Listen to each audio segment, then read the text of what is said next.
করবো। আচ্ছা, আসসালামু আলাইকুম সবাইকে। আমি ডক্টর রেনুমা তারান্নুম নিশি। আমি ঢাকা মেডিকেল কলেজ K71 ব্যাচের স্টুডেন্ট ছিলাম। তো আমি হচ্ছে মেডিকোতে এখন সিনিয়র টিচার হিসেবে আছি বোটানি ডিপার্টমেন্টে।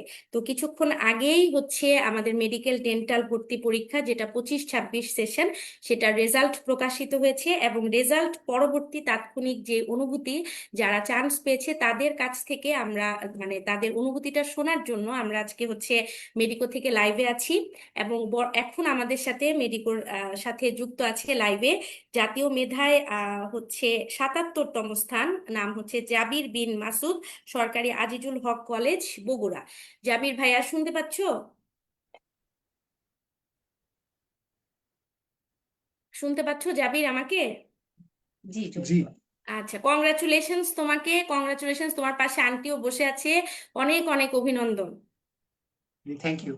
আচ্ছা, তো আমি প্রথমেই জানতে চাচ্ছি যে প্রথম রেজাল্টের মানে এই রেজাল্টের অনুভূতিটা তোমার কি, এবং এটা কিভাবে তুমি শুনতে পেরেছো প্রথম রেজাল্টটা, বা কার কাছ থেকে শুনেছো নাকি নিজেই রেজাল্ট নিজেরটা বের করেছো সেটা। প্রথমত, রেজাল্ট সম্পর্কে আমি আসলে জানতাম না কখন হবে, মানে দুপুর থেকে বলা হচ্ছিল যে দুপুরের পরে প্রকাশিত হবে। হ্যাঁ। এরপরে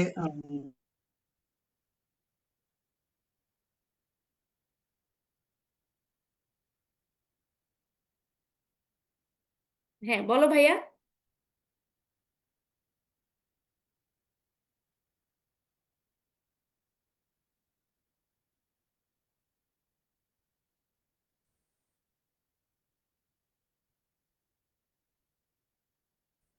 হ্যাঁ, শোনা যাচ্ছে এখন কথা? একটু মনে নেট কানেকশনের প্রবলেম হয়েছিল।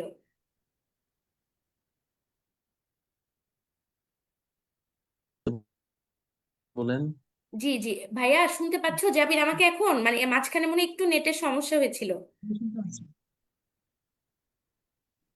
জি, আমি এবার আহ, জাতীয় মেধায় 77তম স্থান অধিকার করে ঢাকা মেডিকেল জি কলেজে জি পড়ার জি। সুযোগ পেয়েছি।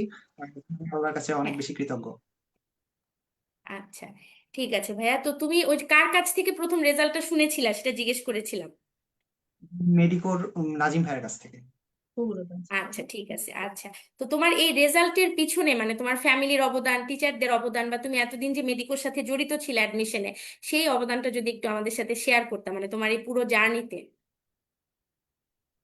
প্রথমত আমি আমার এই রেজাল্টের জন্য সর্বপ্রথম মহান আল্লাহর কাছে শুকরিয়া জ্ঞাপন করছি। এরপরে আসছেন আমার বাবা মা এবং শিক্ষকগণ এবং কোচিং এর ভাইয়েরা, যারা আমাদের সবসময় গাইডলাইন দিয়েছেন। আচ্ছা, ঠিক আছে। তুমি তো মেডিকোর সাথে একদম শুরু থেকেই যুক্ত ছিলে। জি জি। আচ্ছা আচ্ছা ভাইয়া, তো আমি তোমার কাছ থেকে একটু জানতে চাচ্ছি যে যারা পরবর্তীতে পরীক্ষা দিবে, পরের সেশনে যারা মেডিকেলের জন্য ট্রাই করবে, ওদের জন্য তোমার পক্ষ থেকে কোনো অ্যাডভাইস বা টিপস আছে কিনা?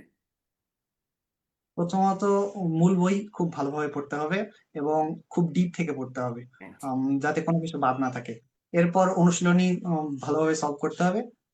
এরপর নিয়মিত পরীক্ষা দেওয়া লাগবে। বুঝতে পেরেছি। মানে প্র্যাকটিসটা অনেক বেশি করতে হবে এবং ইন্টারের শুরু থেকেই পড়াটা শুরু করতে হবে, তাই তো? জি। আচ্ছা, ঠিক আছে ভাইয়া, তোমাকে অনেক অনেক অভিনন্দন। এবং তোমার পাশে আন্টি বসা আছে, আন্টি আপনাকেও অনেক বেশি অভিনন্দন। অনেক দোয়া থাকলো, ইনশাল্লাহ সবার সাথে আমাদের গ্র্যান্ড সেলিব্রেশন প্রোগ্রামে দেখা হবে। সময় দেওয়ার জন্য, এই খুশির মুহূর্তে আমাদেরকে একটু টাইম দেওয়ার জন্য তোমাকে অসংখ্য ধন্যবাদ ভাইয়া। জি, আপনাকে ধন্যবাদ। ঠিক আছে, থ্যাংক ইউ।